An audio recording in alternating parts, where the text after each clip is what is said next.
What's up, everybody? This is the Hedge Mage, and welcome back to another video and another Friday Night Magic report. This week at Friday Night Magic, I played Rakdos Madness, which, since the ban of all that glitters, actually is seeming like a pretty good deck again, which is really exciting for me as this has been one of my favorite decks to pilot. Also got some new cards that we were trying out in the event this week, so was pretty excited to see how the deck could perform and actually performed quite well. So we're going to be getting into it. I'm going to go over exactly what I'm running right now in both the main board and the sideboard, as well as giving a brief overview on how each match went. But before we get into that, if you would like to support the channel, if you could leave a like on this video and subscribe, I would greatly appreciate the support. And in the deck that I brought this time, slightly different. I've done another run at Friday Night Magic with Madness before. We have changed the list a little bit since then. I've been seeing a lot of variation around in terms of what people are running right now. There's definitely, I think, room to play around in this bit, though the core of the deck definitely seems to stay the same since it is a madness deck. So obviously discard outlets and madness cards, and very much a burn deck. But anyhow, before I just start rambling anymore, let's get into exactly what's in the deck. All right, so let's start with the creatures. We got 4 copies of Voldarin Epicure. Now this is a very integral part of the deck. Definitely don't think you should think about cutting this from the deck at all for anything else. I mean, it deals a damage, it's 1 mana, and it creates a blood token, which is also your discard outlet. So this card is very important, very much a core piece of the deck. So we got 4 of those. Also got 4 copies of Kitchen Imp. I definitely consider this to be a core piece as well, as it is a madness card and it is a 2/2 flyer with haste, so it can continually get some damage through since it is a 2/2 with evasion. So very good card there. Also can play it for 1 mana, even at instant speed sometimes. All right, and then I also got 4 copies of Scrapwork of Mutt. Now I've really kind of gone a little bit back and forth with exactly how many copies of the Mutt that I'm running. I think when I first started running the list, I was just running 2 copies. I have since gone up to 4. I have seen some lists running less of this and then running cards like Goblin Tomb Raider.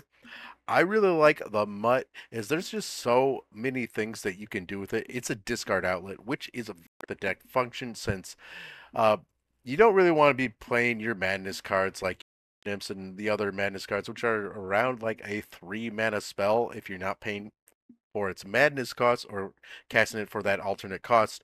Rather, you really want to have as many discard outlets as possible. Scrapbook Mud is one, plus the Unearth ability is really, really powerful, especially against the blue decks. So one thing that I had done in one of my matchups was I would unearth a mutt from the graveyard, and with other mutts in my hand, I would then discard them and then unearth them as well. And it was just kind of this interesting way to chain them and get a bunch of damage through, since when you unearth them, they do have haste. So that is like a kind of an interesting play that's probably not going to come up much, but having access to as many discard outlets as possible, I think is very, very important in the deck. So right now I am at 4 of those good doggies. All right, and that's it for the creatures. So we just got 12 creatures in the deck, and let's get into the spells. So we're all instants and sorceries here.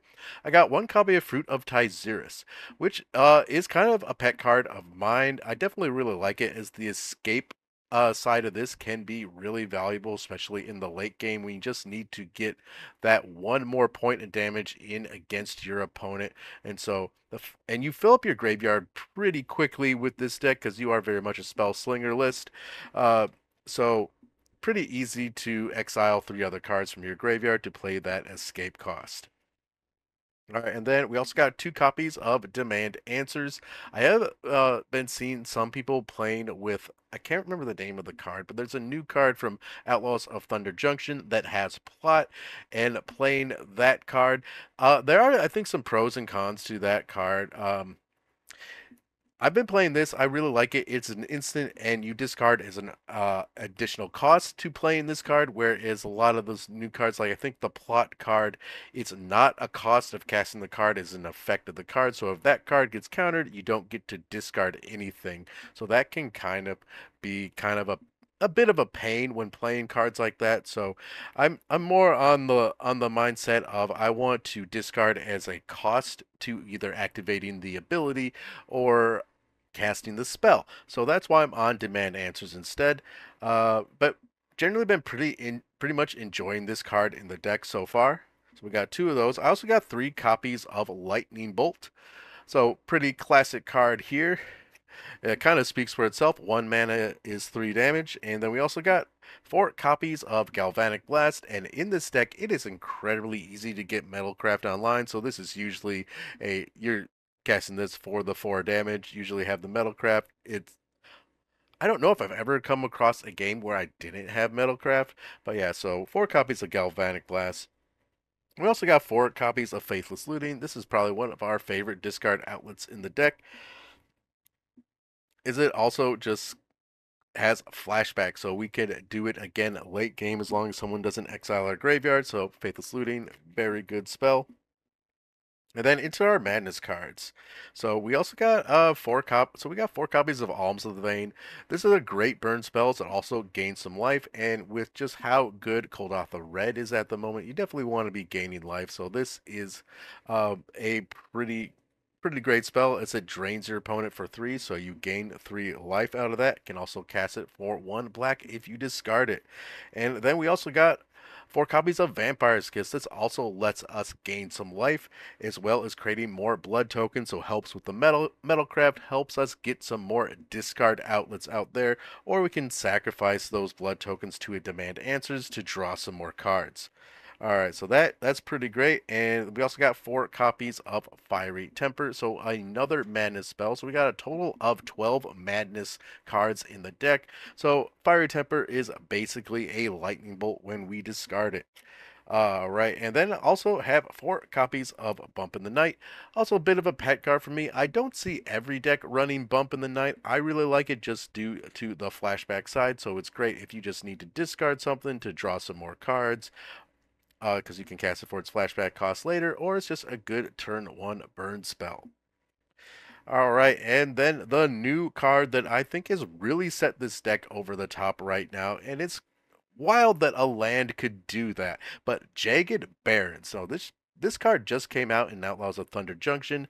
This has an ETB effect to deal 1 damage to target player. It also is a dual land, so it adds so much to the deck, like mana fixing and having access to the right colors of mana at the right time in this deck is so incredibly important.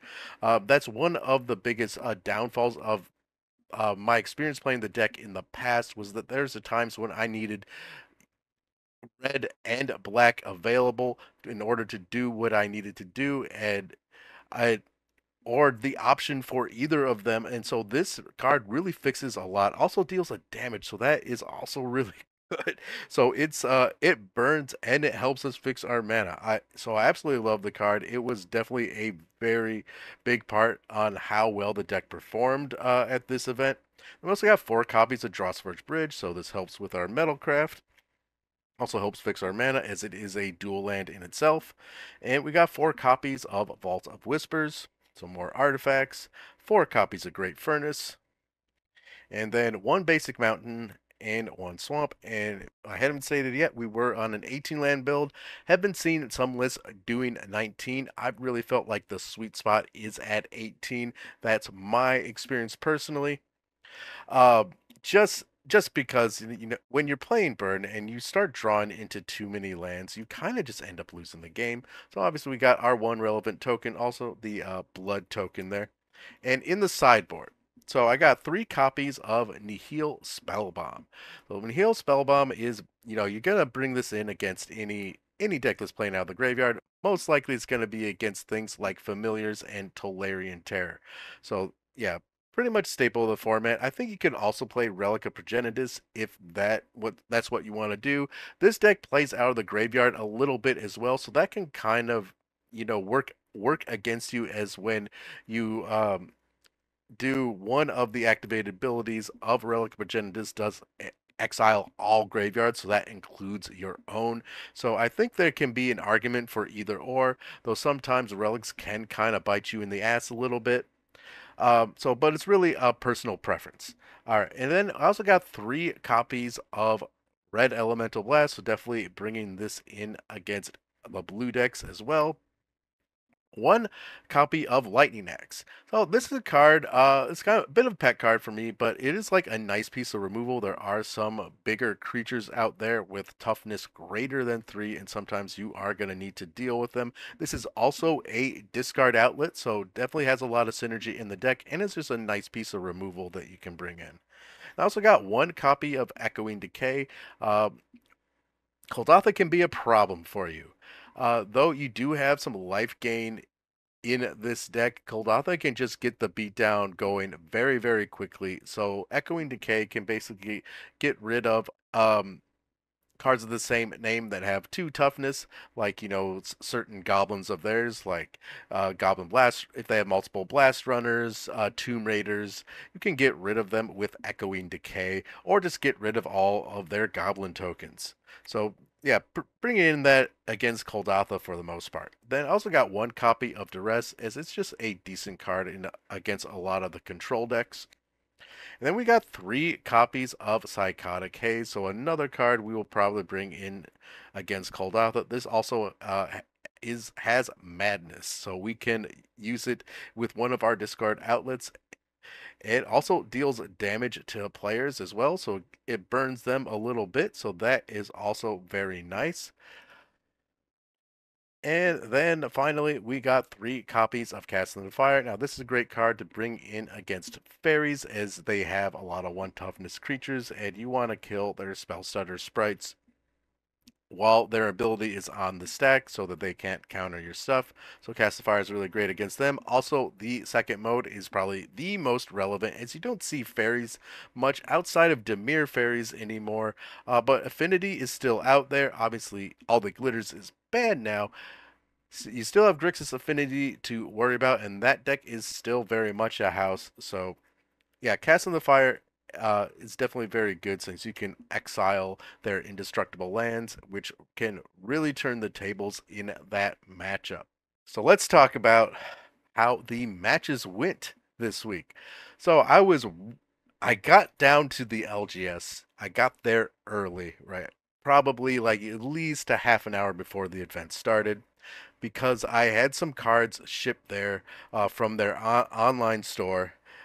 New cards, upgrades for this deck, specifically the Jagged Barrens. And I was really excited to play with an updated version of this deck. So I got that there early so I could sleeve up those cards and get ready to play, get everything shuffled up. And I was really, really hyped up for my first match. My first match, I was on the bye. So I got to sit around and watch everyone else play Magic instead of playing my first game. But so that was an auto win for us. In my second match, or I guess the first match that I played during the event, I played against Orzhov Blade. So Orzhov Bounce, where they're playing things like Skyfishers and Glinthawks and bouncing their Tithing Blades. I think my opponent was also playing Hopeless Nightmare, which can kind of sting sometimes, as like with this deck, though I like discarding cards, I want to choose when I'm discarding them. I don't want the opponent to tell me when to discard my cards. I want to choose. And I want so that it wasn't necessarily ideal. Also, that deck does have a fair bit of life gain, though we did win that match in 2 games. We just got really, really good draws and were able to out tempo them a little bit. So that was, I don't know if that match is necessarily like really favorable for Madness or not. We ended up doing pretty well against them. However, so my final match of the evening, definitely I don't think that this matchup is very well favored for Madness. We went up against Demir Terror, and they have Unexpected Fangs otherwise known as unexpected pains if you are a burn player or a mono red player. I mean, once they get the lifelink counter on one of their big creatures like a Tolarian Terror or a Gurmag Angler, for example, I mean, they have now a 6/6 lifelink, so they're probably gaining 6 life every turn. If they get multiple down, it can just really, really hurt, and it's really hard to come back from that. So we played 3 games that match, uh, and I won 2 of them. I was honestly very surprised, and it was kind of crazy because Scrapwork Mutt was the MVP of that matchup.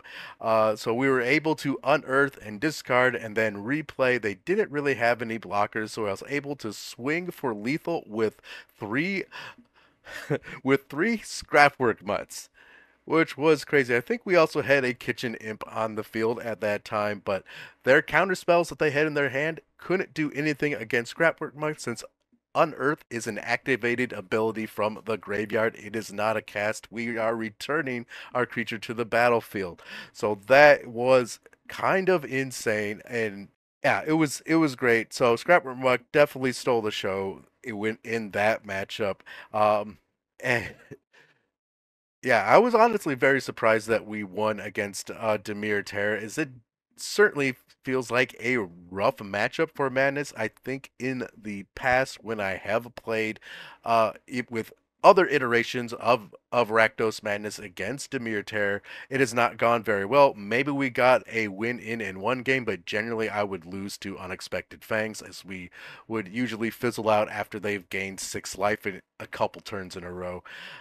Definitely a very tough matchup, though the deck did do very well, and I don't know if it's because of this new land or not, or if we just got really lucky in that matchup, but it still was a great matchup, a great game, and very fun to see the deck do so well. That's going to do it for today's video. Thanks again to everyone who stuck around to the end. I will have a link to the full list in the description below if you want to check it out on your own time. Would definitely love to hear from you on what you think about Rakdos Madness in the current metagame. Definitely seems to be gaining some popularity. Seems like a much stronger deck now just with this new land. Is really kind of seems to set it over the edge, and yeah, I am really excited about it because this has definitely been one of my favorite decks to pilot for a long time, really since I got into Pauper. But yeah, let me know what you guys think down in the comment section below. As always, I hope you all are having a wonderful day, and I will see you all next time.